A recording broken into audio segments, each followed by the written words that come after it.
Hey guys, welcome back to the Madrid Pundits, a channel for the Madridistas by the Madridistas and other Madridistas। अगर तुम इस channel पे नए हो भाई, चैनल को सब्सक्राइब करो, इस वीडियो को लाइक करना एंड इस वीडियो को अंत तक जरूर देखना। भाई आज काफ़ी सारी चीज़ों के बारे में बात करने वाले हैं। क्यों ये इंटरनेशनल ब्रेक रियल मैड्रिड के लिए और उनके फैंस के लिए इतना इंपॉर्टेंट है, तुम्हें समझ में आएगा मैं क्या एग्जैक्टली कहना चाह रहा हूँ। Usually international breaks Real Madrid के लिए दुखद खबर लेकर आता है, जहाँ पर हमारे प्लेयर्स को इंजरी हो जाती है, हमारा फॉर्म डिप हो जाता है एंड फिर मैड्रिड जैसे इंटरनेशनल ब्रेक खत्म होता है मैड्रिड गेम्स हारना शुरू कर देती है। लेकिन क्यों ये इंटरनेशनल ब्रेक रियल मैड्रिड के लिए कितना इंपॉर्टेंट है, मैं उसके बारे में तुम्हें इन डिटेल बताऊंगा। लेकिन उससे पहले भाई एक बहुत ही बड़ी खबर है जो तुम्हें बतानी है। रियल मैड्रिड ने अपने 3 बड़े प्लेयर्स का कॉन्ट्रैक्ट एक्सटेंड कर दिया है। यहाँ पर मैं नाम लेना चाहूँगा विनीसियस जूनियर का, फेडेरिको वैल्वर्दे का, एडुआर्डो कामाविंगा का। इन तीनों के कॉन्ट्रैक्ट्स एक्सटेंड कर दिए गए हैं। रियल मैड्रिड ने इन्हें नए डील्स ऑफर करे हैं। इनमें से 2 प्लेयर वैल्वर्दे और कामाविंगा के कॉन्ट्रैक्ट्स में 1 बिलियन का रिलीज क्लॉज है। जी हाँ दोस्तों, 1 बिलियन का रिलीज क्लॉज है। अभी जितने तुम लोग जो अगर नए फुटबॉल फैंस हो जिनको आइडिया नहीं है कि क्यों मैड्रिड और प्राइमरीली बार्सिलोना अपने प्लेयर्स को 1 बिलियन का रिलीज क्लॉज इसलिए देते हैं because of the threat of Saudi Arabia and clubs like PSG and Manchester city. अब मैड्रिड और बार्सिलोना चाहती है अपने प्लेयर्स पे एक गिरफ्त बना के रखें, if that is the right word. वो चाहती है कि ये प्लेयर्स इनके टीम के लिए इंडिस्पेंसिबल हो जाएं। आई थिंक बार्सिलोना में रोनाल्ड अराउहो, पेड्री, गावी को 1 बिलियन के रिलीज क्लॉज दिए हुए हैं। एक और प्लेयर जिसको 1 बिलियन का रिलीज क्लॉज दे दिया गया है बार्सिलोना से, वो है अंसू फाटी जो अभी ब्राइटन में है। यहीं पर अगर मैं रियल मैड्रिड की बात करूं तो रोड्रिगो, विनीसियस जूनियर, वैल्वर्डे, कामाविंगा, इन प्लेयर्स को 1 बिलियन का रिलीज क्लॉज दे दिया गया है। जूड बेलिंगम का मुझे इस समय याद नहीं आ रहा, मैं चेक करके कमेंट सेक्शन में आपको बता दूंगा। लेकिन इन सारे प्लेयर्स को 1 बिलियन का रिलीज क्लॉज इसलिए दिया जाता है क्योंकि कोई भी आउटसाइडर या फिर सऊदी अरेबियन टीम या फिर आप बात कर लो पीएसजी या मैनचेस्टर सिटी, इनके प्लेयर्स को ना ही कांटेक्ट कर सकती है ना ही इनके प्लेयर्स को उठा के ले सकती है। बिकॉज कोई भी 1 बिलियन स्पेंड नहीं करना चाहेगा भाई। आप 1 बिलियन देने का सोचते हो रोनाल्डो और मेसी को अगर आप सऊदी अरेबिया हो, बिकॉज उनका उतना इन्फ्लुएंस है। ये प्लेयर्स बहुत टैलेंटेड है लेकिन उनके पास उतना इन्फ्लुएंस नहीं है जितना रोनाल्डो और मेसी रखते हैं फुटबॉल पे। तो कोई भी 1 बिलियन इन प्लेयर्स पे स्पेंड नहीं करना चाहेगा। लेकिन ये प्लेयर्स बहुत ही कीमती है इन दोनों टीम्स के लिए, इसीलिए रियल मैड्रिड और बार्सिलोना अपने प्लेयर्स को 1 बिलियन के रिलीज क्लॉज में रखती है, ताकि किसी को भी अगर उसको ट्रिगर करना भी होगा ना तो उसको 1 बिलियन का रिलीज क्लॉज पे करना पड़ेगा। तो इसलिए रियल मैड्रिड ने वैल्वर्डे और कामाविंगा को, जो कि अनडिस्प्यूटेड स्टार्टर्स बन चुके हैं इस टीम के लिए, उन्हें 1 बिलियन का रिलीज क्लॉज दे दिया है। कामाविंगा का कॉन्ट्रैक्ट 2026 में एक्सपायर हो रहा था, लेकिन अब कामाविंगा का कॉन्ट्रैक्ट 2028 तक कर दिया है। तब तक वो 26 ईयर्स का ही होगा भाई। 2028 में कामाविंगा will be only 26 years old and kicking in his prime. तो सोचो तब कितना बढ़िया प्लेयर हो जाएगा, मतलब ऑलरेडी इतना बढ़िया है तो और कितना बढ़िया हो सकता है कामाविंगा। तो 2028 तक का कॉन्ट्रैक्ट दे दिया गया है कामाविंगा को। फेडे वैल्वर्दे के पास ऑलरेडी 2027 तक का कॉन्ट्रैक्ट था, अब उनका कॉन्ट्रैक्ट 2029 तक का कर दिया है। तो सारे कॉन्ट्रैक्ट्स एक्सटेंड कर दिया है only so that they can have those 1 billion release clauses, ताकि आपको Saudi Arabia, PSG, man city से डरने की कोई भी जरूरत ना पड़े। विनीसियस जूनियर आपका स्टार प्लेयर है, आपने उसको भी 1 बिलियन का रिलीज क्लॉज दे दिया है ताकि वो भी अनटचेबल रहे आपकी टीम के लिए। तो ये बड़ी बड़ी डिसीजंस रियल मैड्रिड ने लिए हैं और बहुत ही सरप्राइजिंग डिसीजंस लिए हैं, बिकॉज ऑनेस्टली मैं एक्सपेक्ट नहीं कर रहा था कि वैल्वर्डे और कामाविंगा को कॉन्ट्रैक्ट रिन्यूअल्स मिल जाएंगे, क्योंकि उनके डील्स में इस समय बहुत ही टाइम है भाई टू एक्सपायर। काफ़ी अभी 4-5 साल पड़े हैं उनकी डील्स पे टू एक्सपायर। तो इतनी जल्दी कॉन्ट्रैक्ट रिन्यूअल देना, इसके पीछे एक और रीज़न था, वो ये था कि वैल्वर्डे और कामाविंगा इतनी मेहनत कर रहे हैं, इतना अच्छा परफॉर्मेंसेस दे रहे हैं रियल मैड्रिड के लिए, दोनों ही बहुत ही ब्रिलियंट खेल रहे हैं रियल मैड्रिड के लिए। तो भाई contract extension, not just that but even the salary appraise, भाई उनकी सैलरी भी बढ़ा दी गई है, काफ़ी इंस्ट्रूमेंटली बढ़ाई है रियल मैड्रिड ने उन दोनों की सैलरीज एंड डिजर्विंगली सो। उन्होंने वो हकदार भी है उन सैलरीज के, ठीक है। रियल मैड्रिड में यही होता है, जब आप एक यंगस्टर होते हो आपको इतने पैसे नहीं देता ताकि आप ग्राउंडेड रहो, लेकिन जैसे जैसे आपकी परफॉर्मेंसेस बढ़ती जाती है, जैसे जैसे आप ग्रो करते जाते हो, मैड्रिड आपकी सैलरी में अच्छा खासा बोनसेस डालती है, अच्छी खासी वेजेस देती है। तो यही कर दिया गया है कामाविंगा और वैल्वर्डे के लिए। ऑल्दो डिटेल्स रिवील नहीं करी है कि वो कितना अर्न करने वाले हैं फ्रॉम रियल मैड्रिड, बट जितना भी अर्न करने वाले हैं आई एम प्रीटी श्योर वो उतना डिजर्व करते हैं, या फिर उससे भी ज़्यादा डिजर्व करते होंगे, आई डोंट नो।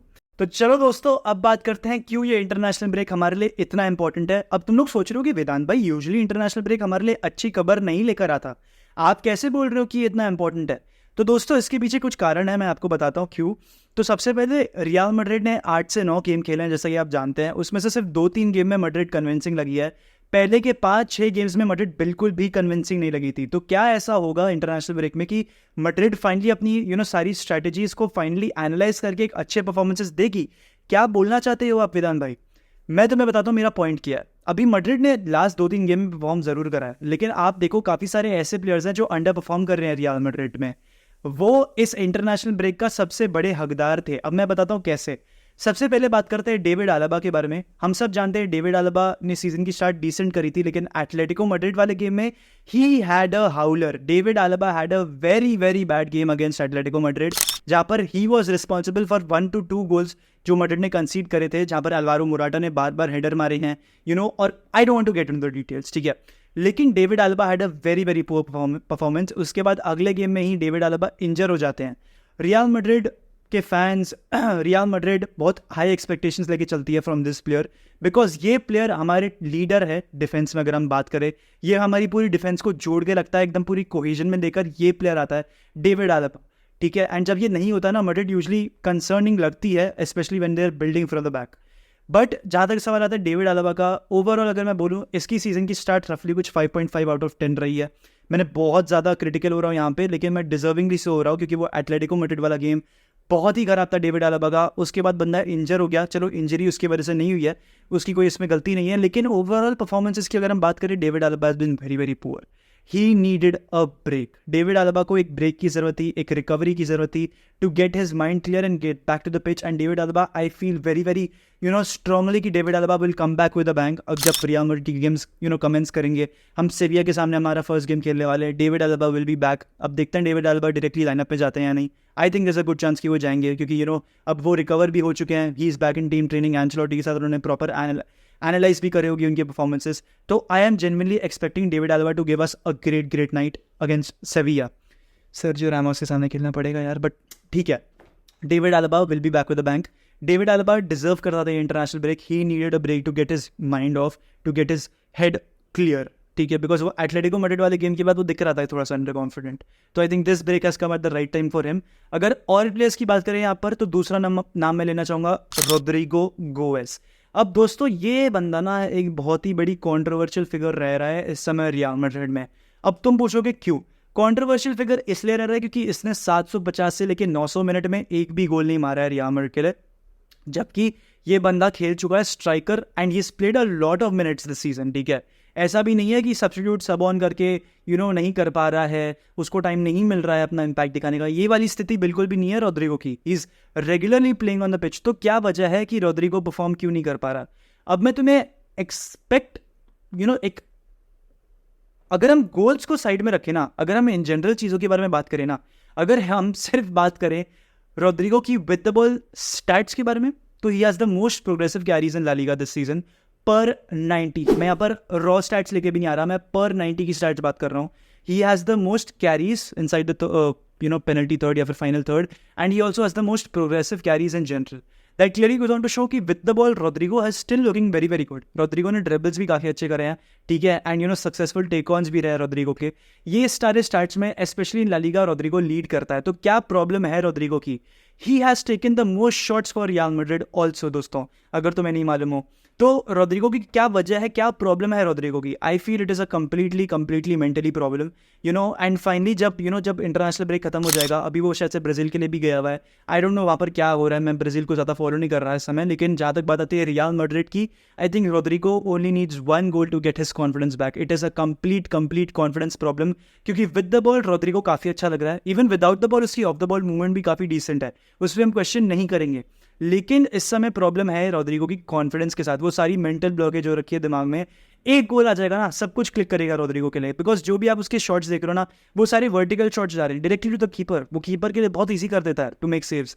तो रोड्रिगो की अगर मैं बात करूँ overall, I think it is a complete mental problem, and I feel कि ये ब्रेक बहुत ही इंपॉर्टेंट टाइम पे आया for Rodrigo also to get his form back. And भाई, एंचेलोटी ऑनेस्टली ना होसेलू को पोजीशन दे देगा। एंचेलोटी एक ऐसा मैनेजर है जो इतना टाइम नहीं देता कोई भी अपने प्लेयर को। मैं ये नहीं कह रहा कि एंचेलोटी रूथलेस है, एंचेलोटी टेन हैग है, मैं ये सब नहीं कह रहा। मैं बस ये कह रहा हूँ कि एंचेलोटी टाइम देता है, लेकिन after a certain point of time he cares about the results only. He only cares about the 3 points on a match to match basis वो चलता है। फिर वो रोड्रिगो को बेंच पे ले आएगा, फिर रोड्रिगो का परफॉर्मेंस ना और रोड्रिगो का कॉन्फिडेंस और गिरेगा। तो इस समय रोड्रिगो को सिर्फ वो एक गोल चाहिए ताकि उसका कॉन्फिडेंस भी वापस आ जाए और उसके मैनेजर का भी कॉन्फिडेंस उसके ऊपर वापस आ जाए। तो इस समय ये सारी चीज़ें काफ़ी ज़्यादा इंपॉर्टेंट है अगर हम रोड्रिगो के लिए बात करें। तीसरा प्लेयर जिसने अब तक रियल मैड्रिड की जर्सी एक भी मैच में नहीं खेली है, ठीक है, पहनी है, वो है आर्दा गुलर, ठीक है। आर्दा गुलर ने अब तक एक भी मिनट नहीं खेला है रियल मैड्रिड के लिए। एंड मैं उसको ब्लेम नहीं कर रहा, यहाँ पर इंजरी इश्यूज होती हैं प्लेयर्स को, एंड वहाँ पर प्लेयर्स बिल्कुल भी नहीं चाहते कि उनको इंजरीज हो। He is a young talented lad जिसके पास बहुत ही ज़्यादा पोटेंशियल है to be the next Mesut Ozil. मैं मेसी नहीं बोलूंगा because Messi is one of a kind, लेकिन he has the potential to be the next Mesut Ozil. क्या वो बन पाएगा the next Mesut Ozil? Debatable है, बिकॉज पहली बात, आर्दा गुलर के बस ना फिजिक नहीं है। आप बात कर लो टर्किश लीग की, आप बात कर लो ला लीगा की, दोनों की ही प्लेइंग डिमांड्स बहुत ही डिफरेंट है। La Liga is more physical. आप एडन हज़ार्ड से पूछ लो भाई जाके, आप एडन हज़ार्ड से पूछ लो क्या हुआ था उसके साथ ला लीगा में, ठीक है, वो आपको क्लियरली बताएगा क्या हुआ था उसके साथ ला लीगा में। आप विनीसियस जूनियर से पूछ लो भाई, इतने हार्श टैकल्स पड़ते हैं ऐसे अटैकर्स को जो 1v1 ड्रिबलिंग में इतना अच्छा है। एंड आर्दा गुलर बहुत अच्छा है भाई, आप उसकी क्रिएटिविटी देखो, आप उसकी विजन देखो, आप उसकी 1v1 पासिंग देखो, सॉरी 1v1 ड्रिबलिंग देखो, आप उसकी पासिंग देखो, ये सारे मैट्रिक्स में आर्दा गुलर डोमिनेट कर सकता है वर्ल्ड फुटबॉल में। लेकिन उसका फिजिक उसके साथ अगर नहीं देगा, अगर वो वर्क नहीं करेगा अपने फिजिक में, तो रियल मैड्रिड और आर्दा गुलर के लिए बहुत बड़ी प्रॉब्लम है यहाँ पे। बिकॉज आर्दा गुलर फिर वो टैलेंट बनकर नहीं आएगा, because ultimately it is all about talent without hard work is nothing. I'm pretty sure Arda Güler is putting up the work. I'm pretty sure Arda Güler gym में extra spend कर भी रहा है, लेकिन finally मेरे ख्याल से international break के बाद आपको आर्दा गुलर देखने को मिल जाएंगे, because Arda Guler is back in training. Arda Guler आपको अब रेगुलरली फुटबॉल खेलते हुए दिखेंगे। Ancelotti can not promise in first team football भाई, मतलब sorry, he can not start games, that is what I meant to say. Ancelotti can not promise Arda Guler a starting position, because let's be frank, Arda Guler होगा ही बहुत ही talented player, लेकिन वो 4-4-2 diamond में आप एक position बता दो जहाँ पर आर्दा गुलर स्टार्ट कर सकता है। आर्दा गुलर विनीशियस के ऊपर तो स्टार्ट करेगा नहीं, आर्दा गुलर बेलिंगम के ऊपर स्टार्ट करेगा नहीं, वेल्वर्डे, कामाविंगा, चुआमिनी के ऊपर वो स्टार्ट कर नहीं सकता, क्योंकि वहाँ पर उसकी पोजीशन ही नहीं है। वो राइट फॉरवर्ड खेल नहीं सकता, he has to play at a right midfield या फिर एट अ कैम, वो राइट साइडेड फॉरवर्ड खेल नहीं सकता। आर्दा गुलर की वो ट्रेड्स ही नहीं है, तो आपको या तो उसको कैम खिलाना पड़ेगा, या फिर राइट सेंट्रल मिडफील्ड, या फिर राइट मिडफील्ड वाइड खिलाना पड़ेगा। वो सारी पोजीशंस ऑक्यूपाइड है बाय वेल्वर्डे एंड बेलिंगम। तो जितना भी थोड़ा टाइम उसको मिल रहा होगा ना on the pitch, he has to make the most out of it, and I am pretty sure Arda Guler वो करेगा, बिकॉज उसके पास पूरी बैकिंग है by the board, by the management and by his teammates. तो I think आर्दा गुलर का finally आपको वो रिडेम्पशन आर्क देखने को मिलेगा, specially after all these injuries. एक लास्ट 2 प्लेयर रह गए हैं दोस्तों, I am sorry, I am stretching it too much. 2 नाम हैं, Dani Ceballos and Kepa Arrizabalaga. Dani Ceballos को बहुत ही कम टाइम दिया गया है on the pitch. Dani Ceballos ने आई डोंट थिंक एक गेम स्टार्ट भी करा है ये सीजन, तो Dani Ceballos I get it कि वो भी इंजरी से जस्ट लौट कर आया है। बट फाइनली आई थिंक ये जो इंटरनेशनल ब्रेक रहेगा ना, वो भाई बहुत इंपॉर्टेंट होता है, बिकॉज ये जो इंटरनेशनल ब्रेक्स होते हैं वहाँ पर आपके सारे कोर टीम जो मेन प्लेयर्स होते हैं वो अपनी इंटरनेशनल ड्यूटी के लिए जाते हैं। तो सेबायोस जैसे प्लेयर, ब्राहीम दियाज जैसे प्लेयर अपनी नेशनल टीम्स के साथ नहीं जाते, वो रियल मैड्रिड में ही रहते हैं। यहाँ पर एंचेलोटी जैसे मैनेजर्स और उनकी मैनेजमेंट्स पूरा टाइम स्पेंड करती है इन प्लेयर्स के साथ, इन प्लेयर्स को स्ट्रक्चराइज करने में, इनके साथ जो इनकी प्लानिंग चलेगी वो स्ट्रैटेजाइज करने में अपना स्पेंड करते हैं ये सारे प्लेयर्स। तो डैनी सेबायोस को ना इस समय आई फील कि ही नोज कि he is the 7th best midfielder in this team, क्योंकि इस टीम में मिडफील्ड क्वालिटी बहुत ही ज़्यादा सुपीरियर है। तो Dani Ceballos has to find a way भाई, बिकॉज क्रूस मॉड्रिच को मिनट्स मिल रहे हैं ढेर सारे, वो डिजर्व भी करते हैं भाई, लेजेंडरी प्लेयर्स हैं। बट वो जो स्टार्टिंग 4 है ना, उसमें डैनी सेबायोस अपनी जगह नहीं बना सकता, बिकॉज वो उतना टैलेंटेड नहीं है उनकी चारों की तरह। Ceballos has to find a way to, get back into the starting 11, if not the starting 11, into that, reserves वाली spot, because Ceballos एक बहुत ही talented player है, उसको बस moments नहीं मिल रहे, उसको बस minutes नहीं मिल रहे। क्या वो फाइनली कर पाएगा? Do let me know in the comments. And last player तो मैंने आपको बता ही दिया, it is Kepa for me. Kepa ने अच्छा भी करा है, but at the same time थोड़ी सी कंसर्निंग भी है, specially with the ball. Distribution उसकी बहुत पोर लगी है, स्पेशली जब कॉर्नर वाली सिचुएशन है वहाँ पर केपा अच्छे से डील नहीं कर पाता, तो वहाँ पर भी एक बहुत बड़ी प्रॉब्लम है। किस तरीके से एंचेलोटी इस चीज़ों को हैंडल करेगा, that is also very big question. But with this दोस्तों, I would like to end this long video. अगर आपको वीडियो अच्छा लगा तो प्लीज़ लाइक करना, मैड्रिड पंडित्स को सब्सक्राइब करना। एंड विद दिस यार हाला मगदी ईद नमाज हस्ता अल फिनाल वामोस रियाद।